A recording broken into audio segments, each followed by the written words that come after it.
Olá, bem-vindos ao Corecast, o conhecimento no centro da conversa, o videocast da Joaquim Chaves Saúde, onde de forma simples e científica falamos sobre temas com impacto real na sua saúde e no seu dia-a-dia.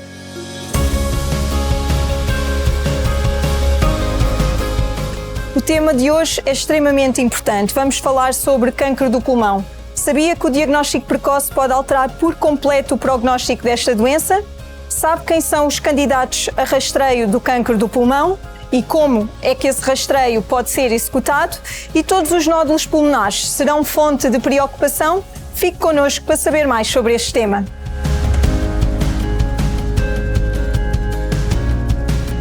Olá, boa tarde a todos. Sejam muito bem-vindos ao Corecast, a edição da pneumologia, onde temos focado em cada dia, em cada conversa, vários dos temas que são talvez daqueles mais frequentes e com mais interesse para o público geral. Hoje vamos falar sobre um tema que é sério, mas que também, ao mesmo tempo, vamos deixar no final uma mensagem de esperança, porque há muito que tem evoluído e vamos falar sobre cancro do pulmão. Para isso, tenho as minhas ilustres colegas pneumologistas, a doutora Mónica Pereira, aqui à minha direita, e a doutora Vera Durão, à minha esquerda. Falar de cancro do pulmão é um tema central na nossa especialidade, não é? É um tema que ocupa muito da nossa formação, ocupa muito das nossas consultas, dos nossos internamentos, das nossas técnicas que fazemos, até mais invasivas, portanto é um tema que está sempre em linha de ponta na nossa formação, na nossa atualização científica, até porque estamos a falar numa das áreas da pneumologia que sofreu felizmente mais avanços científicos nos últimos anos. Começando aqui pelo parte dos riscos. Vera, quem é que são os doentes com mais risco para desenvolver cancro do pulmão? Quais são os fatores de risco que nós costumamos ficar, digamos assim, mais alerta? Podes falar um bocadinho sobre esse tema? O que é que nos preocupa mais num doente? O que é que nós podemos procurar? Sim, o que é que nós procuramos? Sim. Existem alguns fatores de risco. A idade é um fator de risco.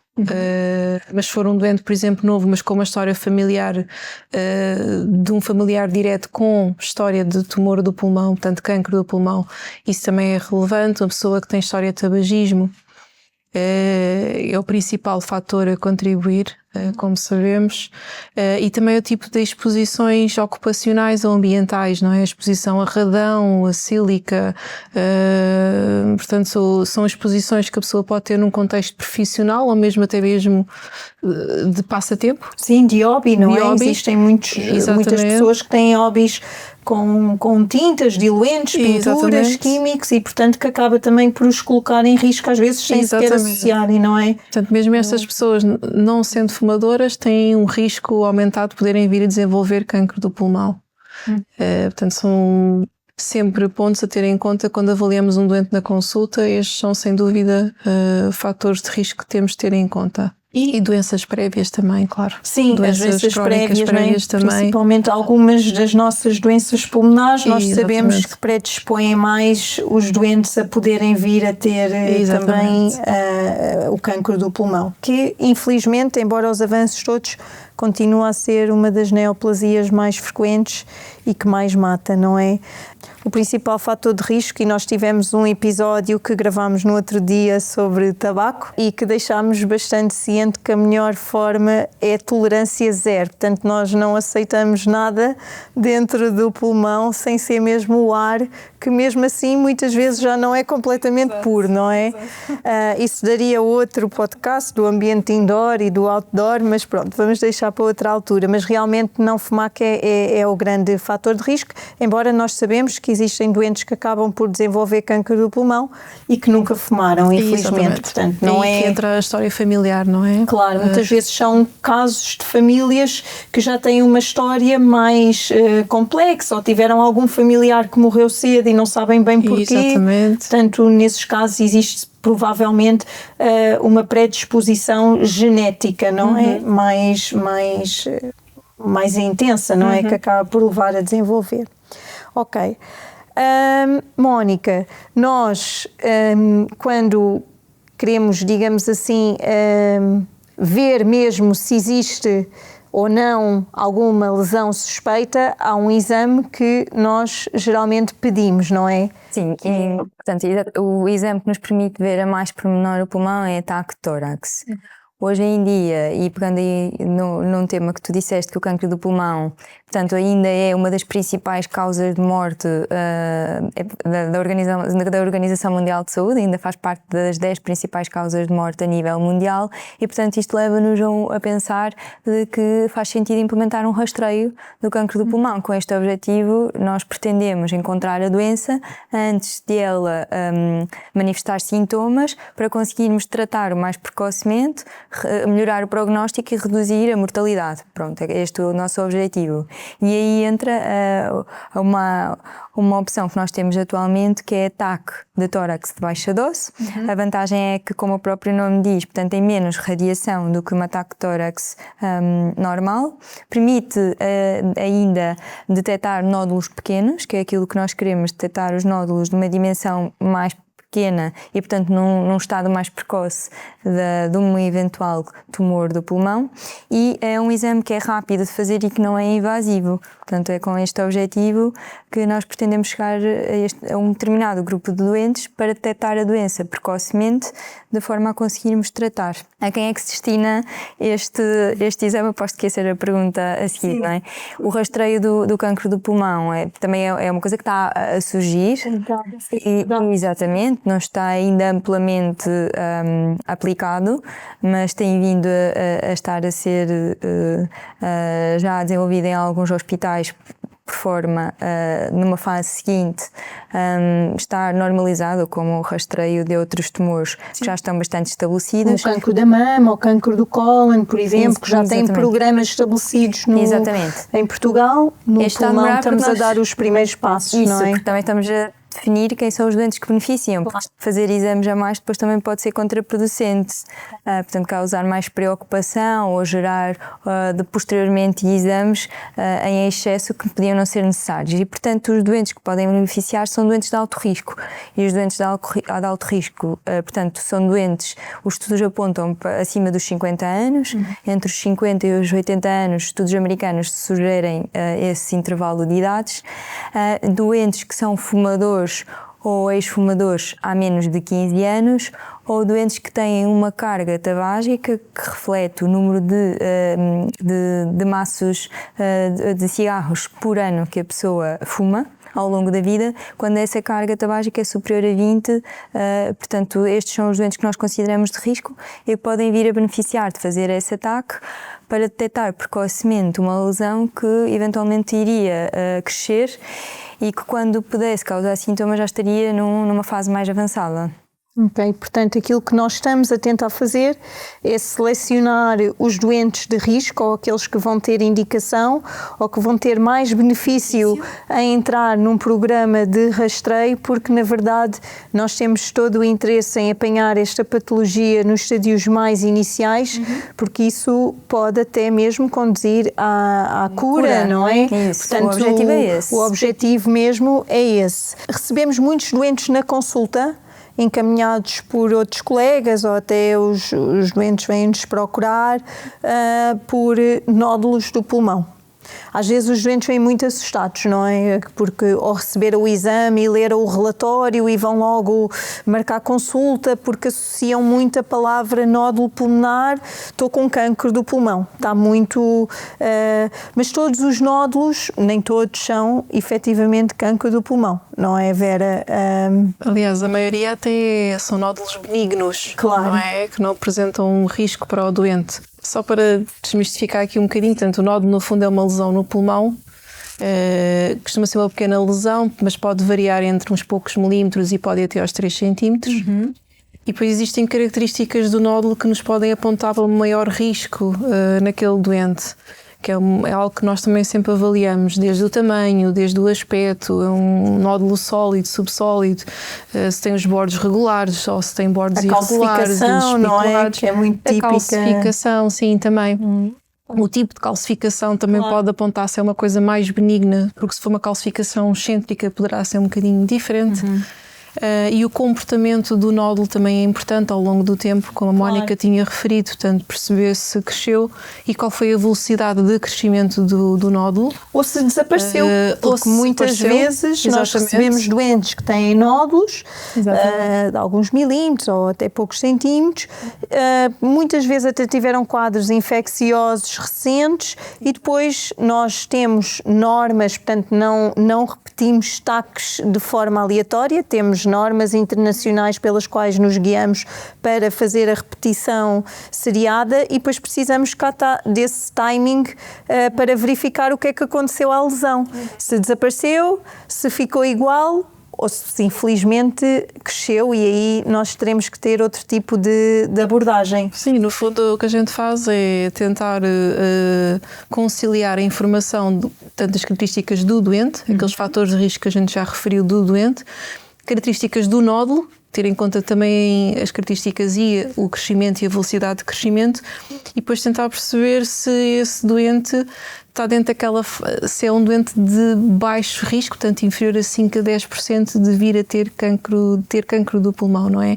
É esses que a gente também quer descansar um pouco e explicar-lhes, você está dentro do grupo de baixo risco, portanto se calhar no seu caso faz mais sentido vigiar, ver como é que evolui no tempo, porque dá mais informação, a evolução no tempo, do que uma imagem estática, não é? Muitas vezes nós até perguntamos aos doentes se têm exames anteriores ou que fizeram por outra razão qualquer, e às vezes os doentes até se lembram que tinham feito um ataque não sei onde e depois trazem ataque, e quando vamos ver a lesão às vezes já lá estava há 3 anos atrás, e portanto aí assumimos como, e muitas vezes está igual, portanto assumimos como seja uma coisa estática e portanto benigna e não temos mais nenhuma abordagem.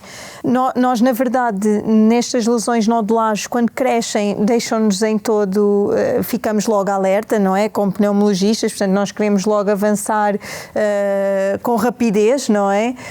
Quando suspeitamos, falamos sempre com os doentes. Porque é que é tão importante esta nossa rapidez hoje em dia, Mónica? Porque é um bocadinho pensando aqui nesta questão do que nós vamos oferecer ao doente. A rapidez tem a ver com termos o diagnóstico o mais rapidamente possível, o diagnóstico o mais precoce possível, para conseguirmos fazer o tratamento que vai conseguir dar. Tentar, em primeiro lugar, que gostávamos de curar e tratar a doença e, pelo menos, evitar que haja uma progressão e, portanto, atuarmos o mais rapidamente possível para darmos um melhor prognóstico ao doente. Claro, isso porque a diferença entre um diagnóstico cedo ou tarde pode ser muitas vezes a vida ou a morte. Exatamente. Não é? Na verdade, aqui nesta patologia estamos a falar um pouco por aí.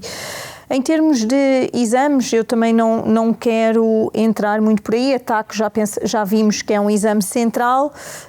Muitas vezes nós também recorremos, eu costumo dizer às vezes aos doentes, quando nós temos uma lesão que é altamente suspeita, nós muitas vezes pedimos também um exame que é uma PET, também explicando que é um exame de imagem não invasivo, que não dói e que nos dá muita informação sobre a lesão, não é? Portanto, basicamente as lesões que brilham são metabolicamente ativas e ficamos mais preocupados se uma lesão pulmonar é metabolicamente ativa, neste caso com SUVs mais altos.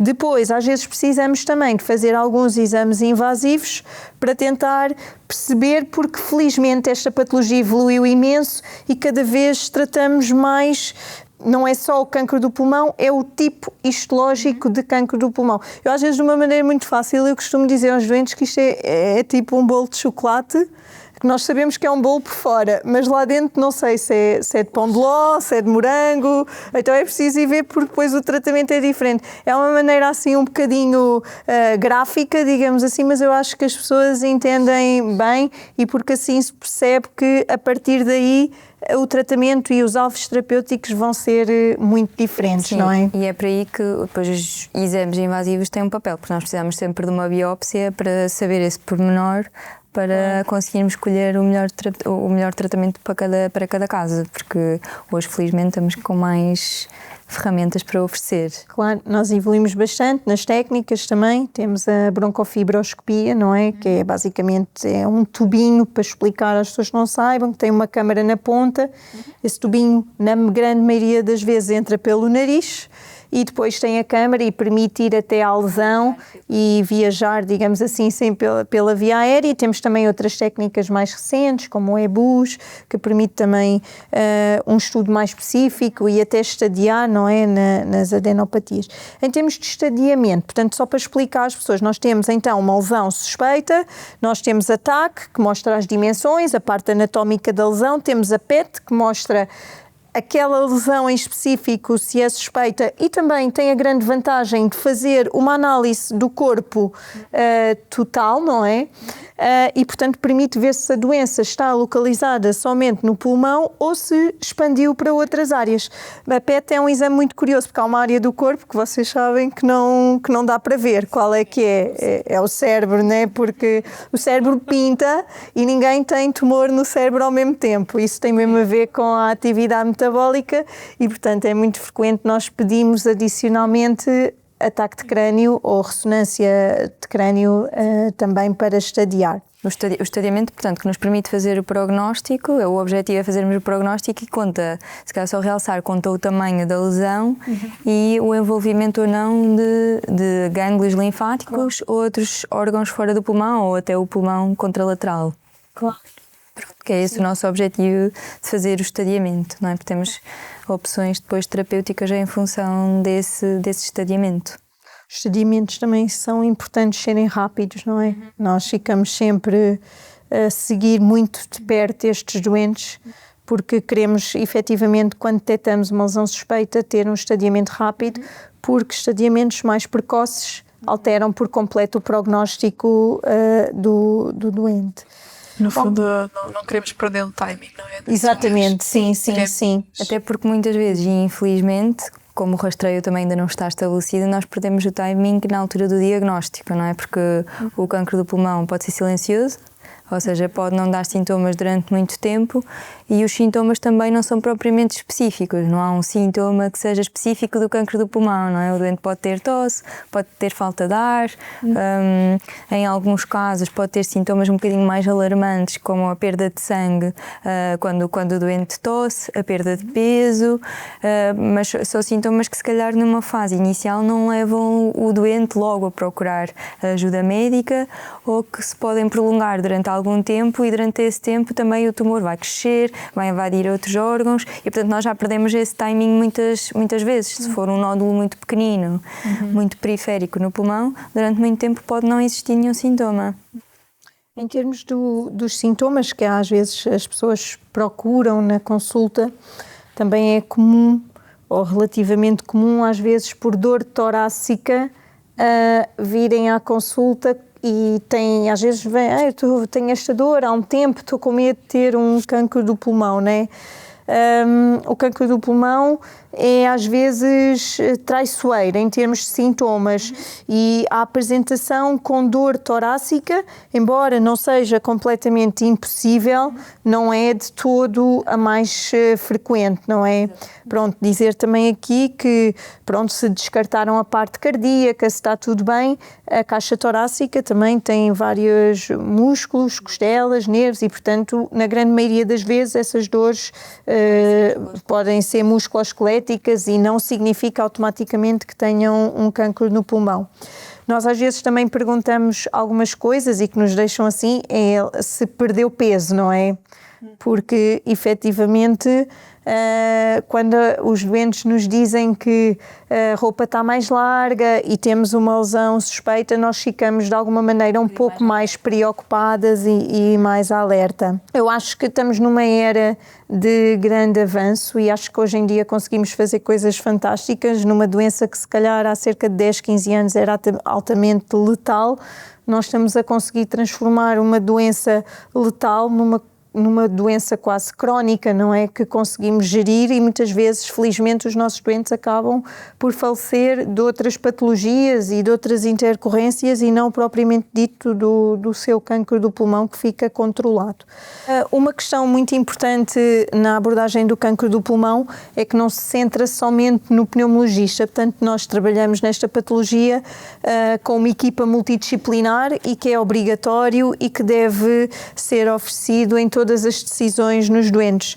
Estas equipas multidisciplinares muitas vezes contam com pneumologia, oncologia, medicina nuclear, cirurgia torácica, anatomia patológica, radioterapia e também pessoal de enfermagem, da parte da quimioterapia e, portanto, é, digamos assim, uma abordagem multidisciplinar e as decisões nunca são decisões de um só clínico, não é? Portanto, nós quando temos, digamos assim, toda a informação, reunimos em equipa e fazemos uma decisão sobre o melhor tratamento a oferecer ao doente, que depois, claro, que vai ser discutido com o doente com os pós e contras. Aqui também só para salientar, na Joaquim Chaves, na pneumologia, temos uma equipa multidisciplinar que trabalha na área do cancro do pulmão, que reúne várias especialidades e que reúne-se semanalmente para discutir e para tomar decisões clínicas sobre a melhor abordagem para aquele doente, exatamente. Pronto, isso também é importante porque é realmente uma patologia que se trata em equipa. Tenho aqui algumas perguntas que enviaram, está bem? Em termos do tabaco, vale a pena deixar de fumar se já tem um cancro do pulmão? Vera? Vale a pena deixar de fumar, sim. Para evitar recidivas, tumores íncomes. A pessoa pode ter mais do que um tumor e pode ter tumores noutras localizações sem ser no pulmão. O tabagismo não aumenta só o risco de câncer no pulmão, existe aí, continua a haver o risco de desenvolver tumor noutras localizações. Nos doentes que são operados, que fazem uma terapêutica curativa, estamos depois a fumar em cima de um pulmão já operado e, portanto, é um doente que continua a ter um risco de poder ter uma recidiva, continua a ter um risco elevado de desenvolver outro tumor do pulmão. E até na resposta aos tratamentos sistémicos, e não até é? em termos de resposta ao tratamento, Claro. portanto, que pode estar alterado quando a pessoa continua a fumar e o benefício que poderá retirar dessa terapêutica poderá ser muito inferior se a pessoa continuar a manter esse hábito. Mónica, posso ter cancro do pulmão sem tossir? Sim, então, não é? O cancro do pulmão, como dissemos, não tem sintomas específicos, pode não dar sintomas em determinadas fases e, portanto, só a tosse, seria muito limitativo dizer-vos que só a tosse é que sinaliza para um diagnóstico de cancro do pulmão. Okay. Qualquer sintoma respiratório pode ter por trás um diagnóstico de cancro do pulmão e não ter sintomas também não significa que a pessoa possa não ter um nódulo, que já é um cancro do pulmão numa fase inicial. Claro.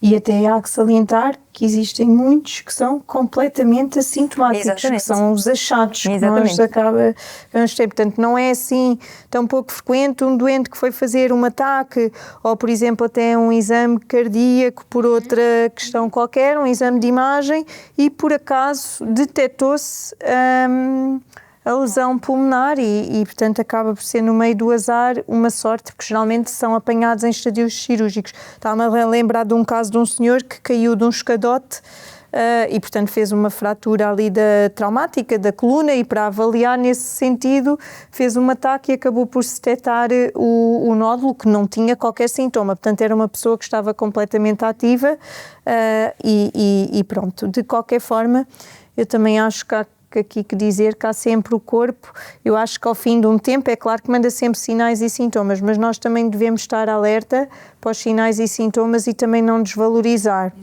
Perda de peso que não é acompanhada por um estilo de vida, ou seja, a pessoa não está a fazer uma dieta, não está a fazer nenhuma terapêutica específica, não está a fazer exercício físico, não alterou e está a perder peso, é um sinal altamente de alerta, não é? Acho que aqui temos uma tosse seca, crónica, já com muito tempo, nós falámos muito da tosse num outro episódio, também pode ser um sinal de alerta. Mesmo doentes que já tenham doença estrutural, portanto, esses doentes também por si só já têm risco acrescido de ter cancro do pulmão, não é? As pessoas devem não desvalorizar, estar atentos às características da tosse e da expectoração. Quando há mudanças, também devem valorizá-lo. Claro, e a própria análise na expectoração, portanto, nós sabemos que há doentes pulmonares crónicos que acabam por ter até expectoração diária, mas de alguma maneira, se ela altera as suas características ou se aparece sangue na expectoração, por exemplo, é sempre sinais ou sintomas de alarme para procurar ajuda. Ok, vamos terminar com a nossa secção de mitos e verdades que temos tido aqui nos nossos videocasts da pneumologia.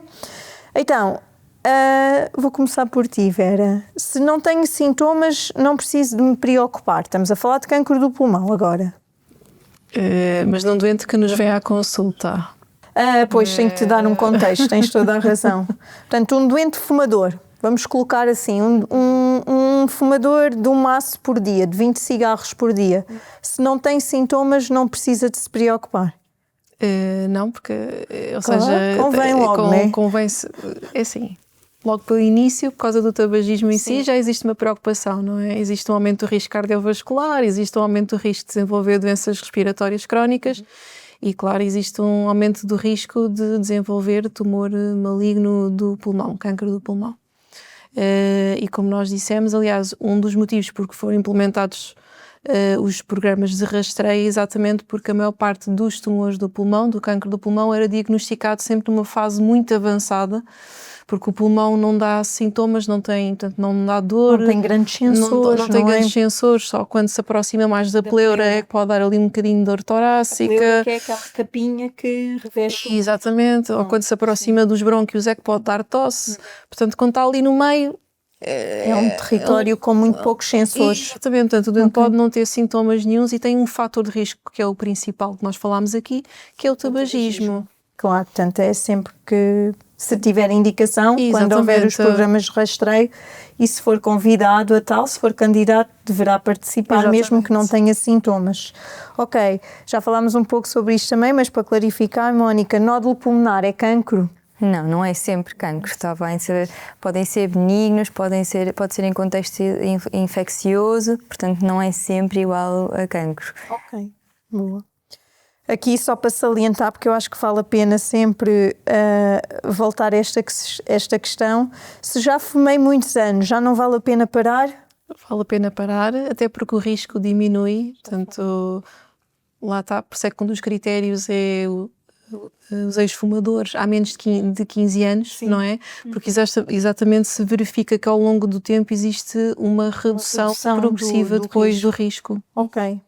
E vamos terminar aqui com uma mensagem positiva nesta patologia que é tão importante no nosso dia-a-dia clínico e que nos dá tantos desafios, mas que também nos tem trazido algumas conquistas.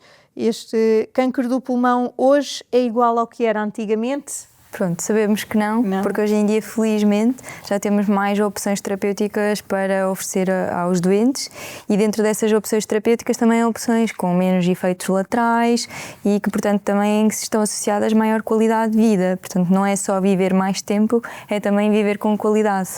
Esses dois aspectos. Ok, e acho que podemos terminar aqui com uma mensagem que o diagnóstico precoce muda por completo o prognóstico, há que estar atento, há que reduzir os principais fatores de risco que podem conduzir a esta patologia, que continua a ser ainda bastante frequente, mas que o prognóstico alterou bastante, temos muitas armas hoje em dia à nossa disposição, quer diagnósticas, quer terapêuticas, e agradecemos a todos o vosso acompanhamento nesta sessão. Obrigada às minhas colegas também por terem estado comigo e terminamos hoje o videocast sobre o cancro do pulmão. Obrigada a todos.